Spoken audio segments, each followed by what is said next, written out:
اعوذ باللہ من الشیطان الرجیم، بسم اللہ الرحمن الرحیم۔ آیت نمبر 178۔ یا ایہا الذین آمنوا کتب علیکم القصاص فی القتلی، اے لوگو جو ایمان لائے ہو، لکھ دیا گیا ہے تم پر، یعنی فرض کیا گیا ہے تم پر بدلہ لینا مقتولوں کے بارے میں۔ الحر بالحر والعبد بالعبد والانثى بالانثى، آزاد کے بدلے آزاد اور غلام کے بدلے غلام اور عورت کے بدلے عورت۔ فمن عفی له من اخیہ شیء فاتباع بالمعروف واداء الیہ باحسان، پھر جس کو معاف کر دی کوئی شے اس کے بھائی کی جانب سے تو پیروی کرنا ہے بھلے طریقے کے ساتھ اور ادا کرنا ہے اسے احسان کے ساتھ۔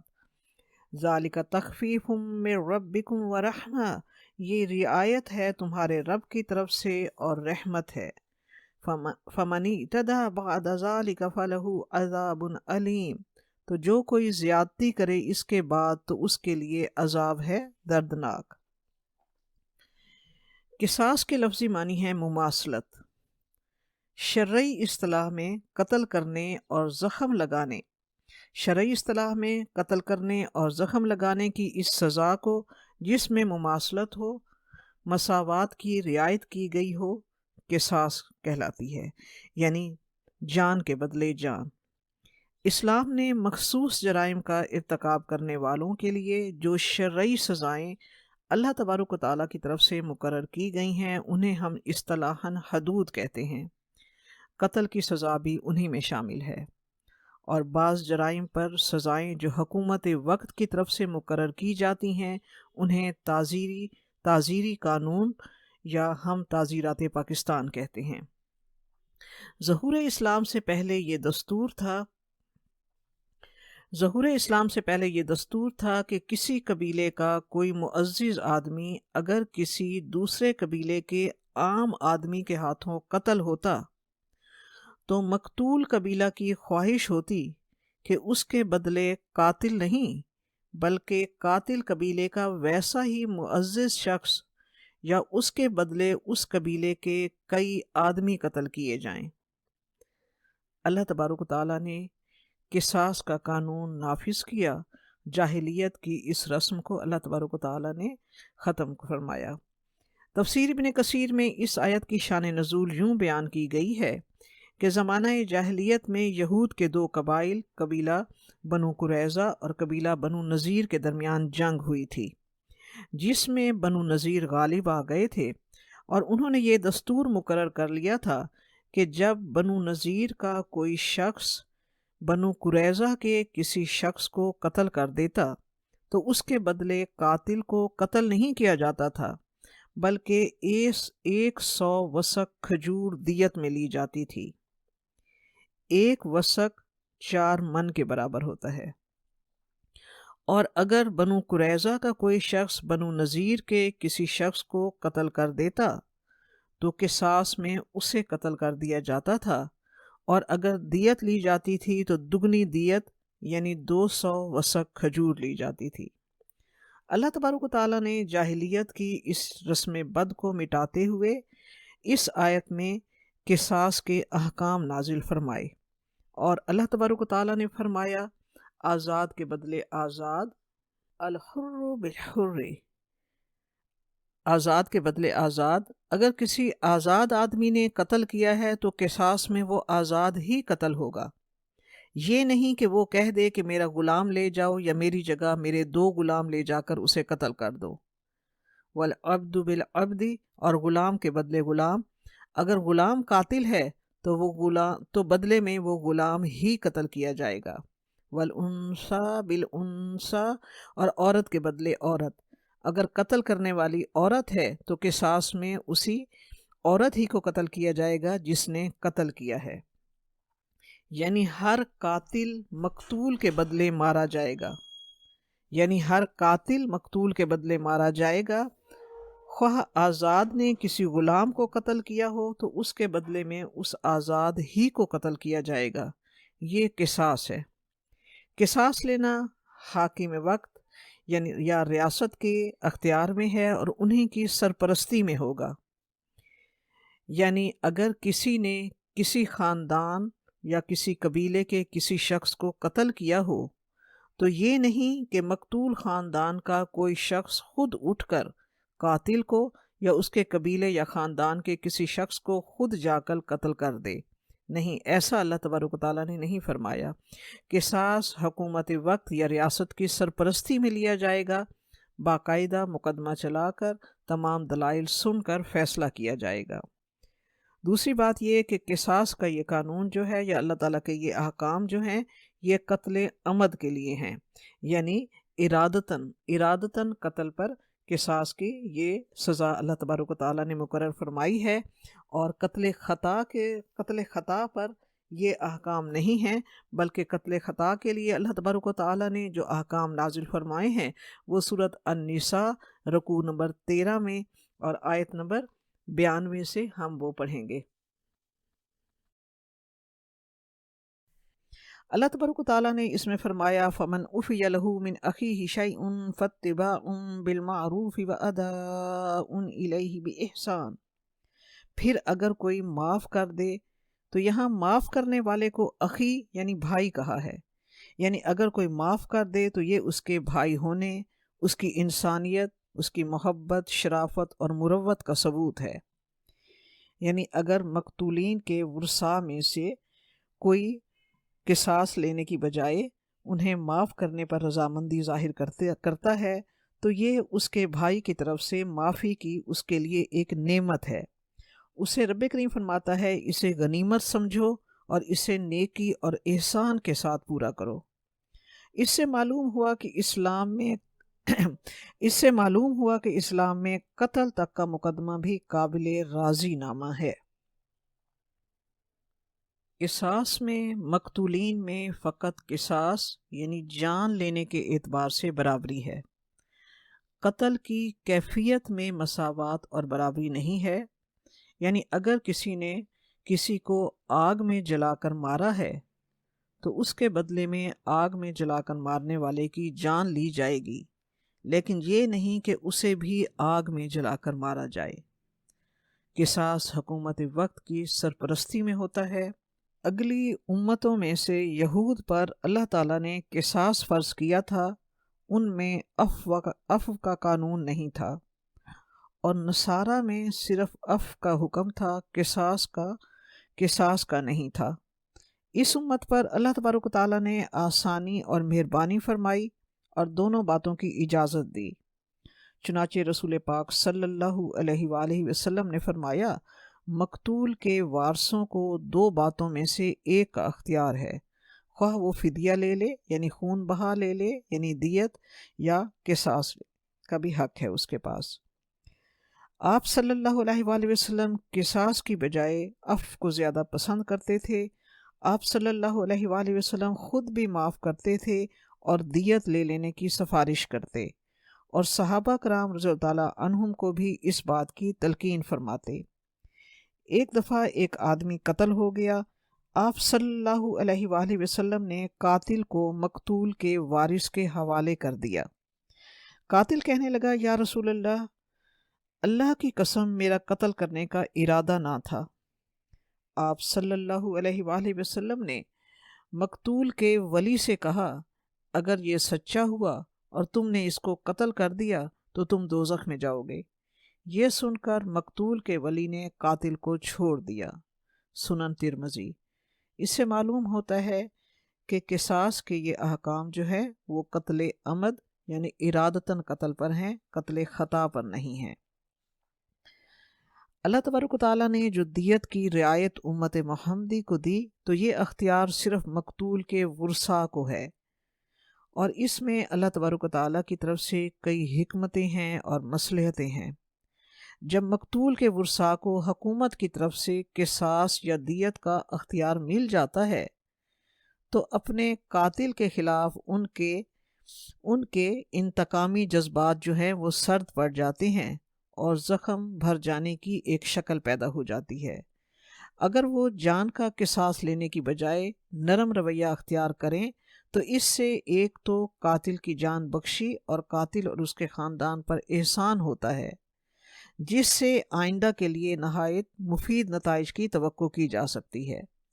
دوسرے، اس صورت میں مقتول کے ورثاء کی مالی امداد بھی ہو جاتی ہے، اور اگر وہ غریب ہوں تو انہیں بہت بڑا سہارا مل جاتا ہے۔ یہ سب معاملات حکومت کی وساطت سے ہی طے ہوں گے، مگر مقتول کے ورثاء کی مرضی کے مطابق ہی طے کیے جائیں گے۔ حضرت عبداللہ بن عباس رضی اللہ تعالیٰ عنہما فرماتے ہیں کہ بنی اسرائیل میں قصاص تھا، دیت کا دستور نہ تھا۔ اللہ تبارک و تعالیٰ نے اس امت پر قصاص فرض کرنے کے بعد فرمایا فَاتِّبَاعٌ بِالْمَعْرُوفِ وَأَدَاءٌ إِلَيْهِ بِإِحْسَانٍ۔ حضرت عبداللہ بن عباس رضی اللہ تعالیٰ عنہما فرماتے ہیں کہ اس سے مراد دیت کا مطالبہ ہے۔ اداء الیہ بإحسان سے مراد یہ ہے کہ قاتل کو بلا چون و چرا ادائیگی کر دینی چاہیے۔ یہ اگلے لوگوں کے مقابلے میں تخفیف ہے۔ اس کے بعد اللہ تبارک و تعالیٰ نے فرمایا فَمَنِ اعْتَدَىٰ بَعْدَ ذَٰلِکَ۔ اس کا مطلب یہ ہے کہ دیت قبول کرنے کے بعد بھی اگر اسے قتل کر دیا جائے تو یہ زیادتی ہے مقتول کے ورثاء کی طرف سے۔ زیادتی کی کئی شکلیں ہو سکتی ہیں کہ اگر انسان کی نیت میں بگاڑ ہو تو ایک شکل تو یہ ہو سکتی ہے کہ مقتول کا وارث وقتی طور پر دیت لے کر مالی فائدہ حاصل کر لے، مگر جب کبھی موقع ملے تو قاتل کو مار بھی ڈالے، یہ زیادتی ہے۔ اس طرح یہ صورت بھی ہو سکتی ہے کہ قاتل اور اس کے ورثاء حکومت کے دباؤ کے تحت دیت ادا کر دیں، مگر بعد میں ان پر کسی نئے ظلم، چوری یا ڈاکہ وغیرہ کی سکیم تیار کرنا شروع کر دیں۔ ایسی تمام صورتوں میں وہ اللہ کے غضب کے مستحق ٹھہریں گے۔ وَلَهُمْ عَذَابٌ عَلِيمٌ، پھر اللہ تبارک و تعالیٰ کے ہاں ان کے لیے دردناک عذاب ہے۔ آیت نمبر 179، وَلَكُمْ فِي الْقِصَاصِ حَيَاةٌ يَا أُولِي الْأَلْبَابِ لَعَلَّكُمْ تَتَّقُونَ، اور تمہارے لیے بدلہ لینے میں زندگی ہے اے عقل والو، تاکہ تم پرہیزگار ہو جاؤ۔ اللہ تبارک و تعالیٰ کی طرف سے یہ آیت ایک نہایت فصیح و بلیغ جملہ ہے جس پر عرب کے فصحاء اش کر اٹھے۔ اللہ تعالیٰ نے فرمایا تمہارے لیے قصاص میں زندگی ہے، یعنی قتل ہی سے مٹتا ہے۔ قرآن مجید کے بعض اصول ایسے ہیں کہ آدمی سنتا ہے تو حیران رہ جاتا ہے، جیسے رب کریم نے سود کے بارے میں فرمایا یمحق اللہ الربا ویربی الصدقات، اللہ تعالیٰ سود کے ذریعے پیسے کو مٹاتا ہے یا ضائع کرتا ہے، ویربی الصدقات، اور صدقات کے ذریعے اللہ تبارک و تعالیٰ پیسہ بڑھاتا ہے۔ حالانکہ ظاہری طور پر دیکھا جائے تو سود لیتے ہوئے بظاہر پیسہ مل رہا ہے، لیکن رب کریم فرما رہا ہے پیسہ مٹ رہا ہے، یعنی نقصان ہو رہا ہے۔ صدقات دیتے ہوئے بظاہر پیسہ جیب سے جا رہا ہے، مگر رب فرما رہا ہے کہ بڑھ رہا ہے، یعنی نفع ہو رہا ہے۔ تو بالکل اسی طرح یہ آیت بھی ایسی ہے کہ انسان اللہ تبارک و تعالیٰ کے اس حکمت اور علم پر انسان جو ہے اش کر اٹھتا ہے۔ رب کریم فرماتا ہے تمہارے لیے قصاص میں زندگی ہے، یعنی بظاہر قصاص سے ایک اور زندگی جاتی ہے، یعنی موت آتی ہے، لیکن رب فرما رہا ہے اے عقل والو یہ موت نہیں، یہی زندگی ہے۔ یعنی ایک قاتل جسے تم چھوڑ رہے ہو، اس ایک قاتل کو چھوڑنا ہزاروں قاتلوں کو پیدا کرنا ہے۔ لوگوں کی جرتیں بڑھیں گی، پیشہ ور قاتل پیدا ہوں گے۔ جیسے دور جاہلیت میں اگر کوئی مارا جاتا تو کوئی قانون نہ تھا، اس کے بدلے دونوں طرف ہزاروں خون ہوتے اور پھر بھی فساد کی جڑ ختم نہ ہوتی، اور یہ خانہ جنگیاں برسوں چلتی۔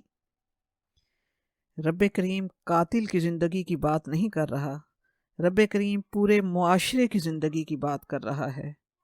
رحم کا رخ جب قاتلوں اور لٹیروں کی طرف ہو جائے تو اس معاشرے کی بقا کی ضمانت نہیں دی جا سکتی، قصاص میں قوموں کی زندگیاں فنا نہیں ہوتی بلکہ زندگی نصیب ہوتی ہے۔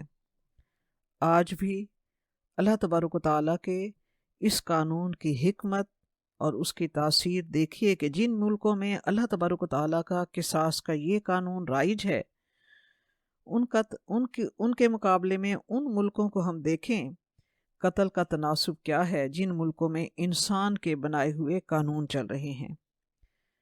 دنیا میں سے امریکہ میں قتل کا تناسب 9.4 ہے، نیدرلینڈ میں 14.8 ہے، فلپائن میں 13.1 ہے اور سعودی عرب میں 0.6 ہے۔ سعودی عرب میں صرف 0.6 ہے۔ اب بھی اگر ہم دیکھیں سعودی عرب میں کسی گلی یا شاہراہ پر کبھی کسی دو آدمیوں کو آپس میں لڑتا ہوا اور ہاتھ اٹھاتا ہوا نہیں دیکھیں گے۔ وہ جھگڑ لیں گے، اونچی بات کر لیں گے مگر ہاتھ نہیں اٹھائیں گے، اس لیے کہ وہ جانتے ہیں کہ اگر ہاتھ اٹھایا یا کوئی ہڈی ٹوٹ گئی تو میرے ساتھ وہی ہوگا جو میں نے کیا۔ ایک دفعہ اگر جیل چلا گیا تو واپس آنا اتنا آسان نہیں ہے۔ یہ ڈر اور عدل پر یہ یقین پورے معاشرے کو سدھار دیتا ہے۔ اگر اتفاق سے دو آدمیوں کو آپس میں کوئی جھگڑتا ہوا دیکھتا ہے تو تیسرا آدمی درمیان میں آ کر صلی علی النبی کہہ دیتا ہے، تو رسول پاک صلی اللہ علیہ وآلہ وسلم کے نام کی اتنی شرم ہے ان میں کہ وہ دونوں صلاۃ پڑھتے ہوئے ایک طرف اور دوسرا دوسری طرف چلا جاتا ہے۔ درود پاک پڑھتے ہی ان کی زبانیں جو ہیں وہ لڑائی کے انداز کی زبانیں جو ہیں وہ رک جاتی ہیں اور زبانوں پر درود پاک آ جاتا ہے۔ یہ ہے اللہ تبارک و تعالیٰ کے قانون کی حکمت۔ آیت نمبر 180، کتب علیکم اذا حضر احدکم الموت ان ترک خیرا الوصیۃ للوالدین والاقربین بالمعروف حقا علی المتقین۔ لکھ دیا گیا ہے تم پر کہ جب تم میں سے کسی کو موت آئے اور اس نے اگر مال چھوڑا ہو تو اسے وصیت کرنا ہے والدین کے لیے اور رشتہ داروں کے لیے بھلے طریقے سے۔ حقا علی المتقین، یہ حق ہے یعنی یہ فرض ہے متقی لوگوں پر، یہ فرض ہے متقی لوگوں پر۔ وصیت کے معنی ہے حکم دینا اور نصیحت کرنا۔ شریعت کی اصطلاح میں اس سے مراد وہ تاکیدی حکم اور وہ ہدایتیں ہیں جو مرنے والا اپنے پیچھے رہ جانے والوں کو کر جاتا ہے، جو اس کی موت کے بعد پوری کی جاتی ہیں۔ گزشتہ آیت میں انسانی جان کے احترام کا ذکر تھا، اس میں انسان کے مال کے احترام کا ذکر ہے۔ ہم دیکھتے ہیں کہ یہاں مال اور جائیداد کے لیے خیر کا لفظ استعمال ہوا ہے۔ خیر بھلائی کو کہتے ہیں، تو مال کے لیے خیر کا لفظ استعمال کرنا یہ ظاہر کرتا ہے کہ دین اسلام کی نظر میں دولت اگر صحیح طریقے سے کمائی جائے اور صحیح طریقے سے خرچ کی جائے تو یہ خیر ہے، یہ اللہ کی بہت بڑی نعمت ہے۔ سورۃ العادیات میں ہم پڑھتے ہیں وَإِنَّهُ لِحُبِّ الْخَيْرِ لَشَدِيدٌ، اور بے شک انسان مال کی محبت میں بڑا سخت واقعہ ہوا ہے۔ وہاں بھی مال کے لیے خیر کا لفظ استعمال ہوا ہے۔ اللہ تبارک و تعالیٰ نے سورۃ النساء میں قانون وراثت نازل کیا۔ یہ آیت اس قانون کے نازل ہونے سے پہلے کی آیت ہے۔ یہ وراثت کے قانون کے سلسلے میں ابتدائی اور ایک عبوری حکم ہے۔ دور جاہلیت میں وراثت کی تقسیم اس طرح ہوتی تھی جیسے آج بھی ہندوؤں میں ہوتی ہے کہ مرنے والے کی ساری جائیداد کا مالک بڑا بیٹا بن جاتا تھا اور اس کی بیوی اور بیٹیاں حتیٰ کہ دوسرے بیٹے بھی وراثت سے محروم رہتے تھے۔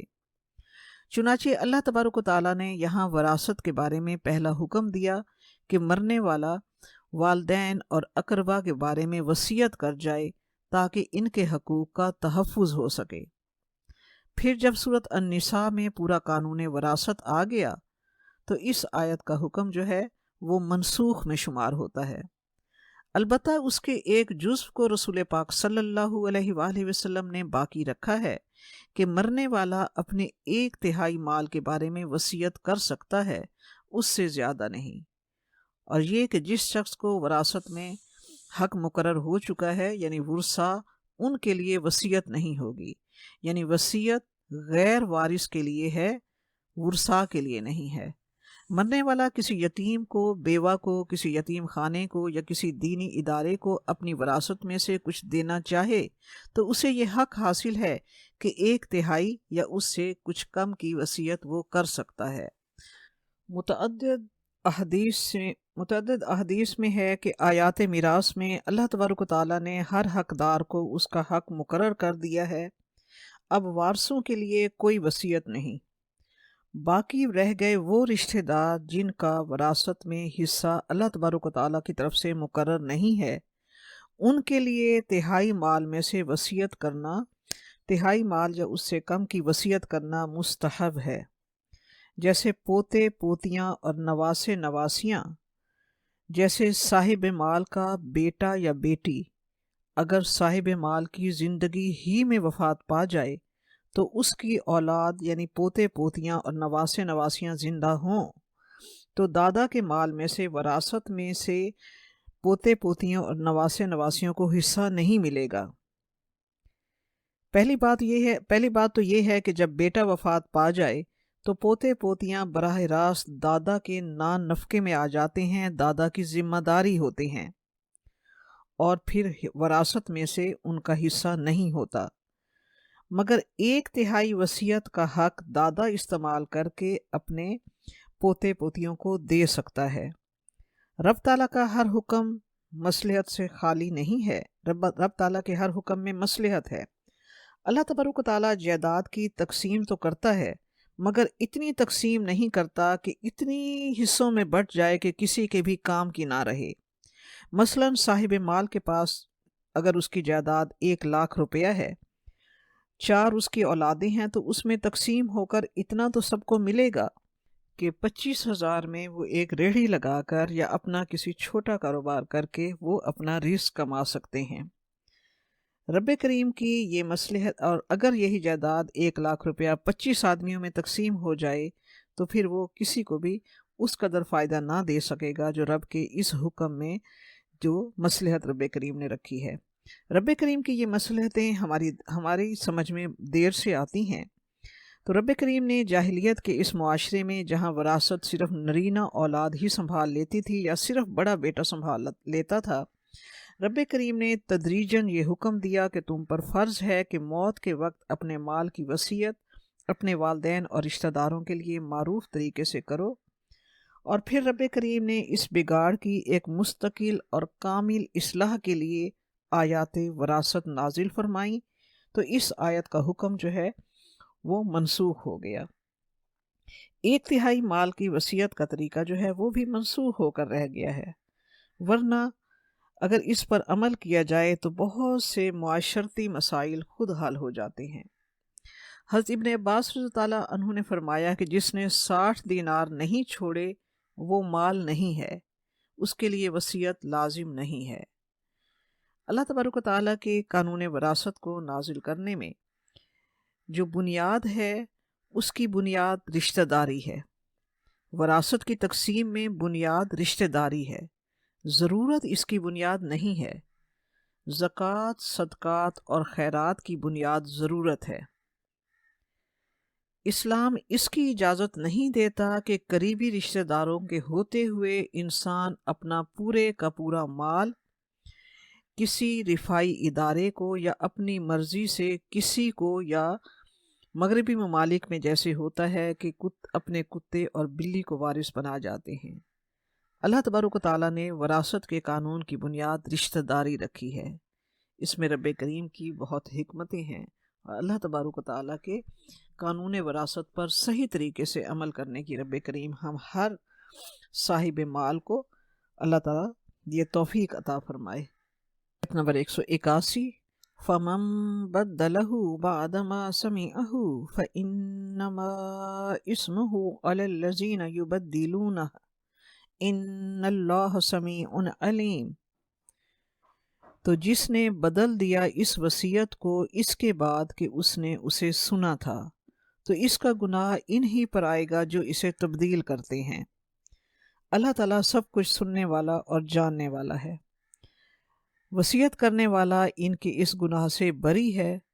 وصیت کرنے والے نے تو وصیت صحیح طریقے سے کی، لیکن اگر بعد میں سننے والوں نے اس میں کوئی تحریف یا تبدیلی کی تو اس کا گناہ انہی تحریف یا تبدیلی کرنے والوں پر ہوگا اور اس کا بوجھ انہی پر آئے گا۔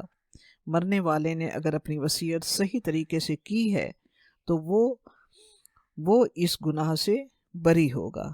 اس کا گناہ انہی لوگوں پر ہوگا جو وصیت کو سننے کے بعد اسے تبدیل کر دیتے ہیں۔ آیت نمبر 182 ہے، فَمَنْ خَافَ مِن مُّوصٍ جَنَفًا أَوْ إِثْمًا فَأَصْلَحَ بَيْنَهُمْ فَلَا إِثْمَ عَلَيْهِ إِنَّ اللَّهَ غَفُورٌ رَحِيمٌ۔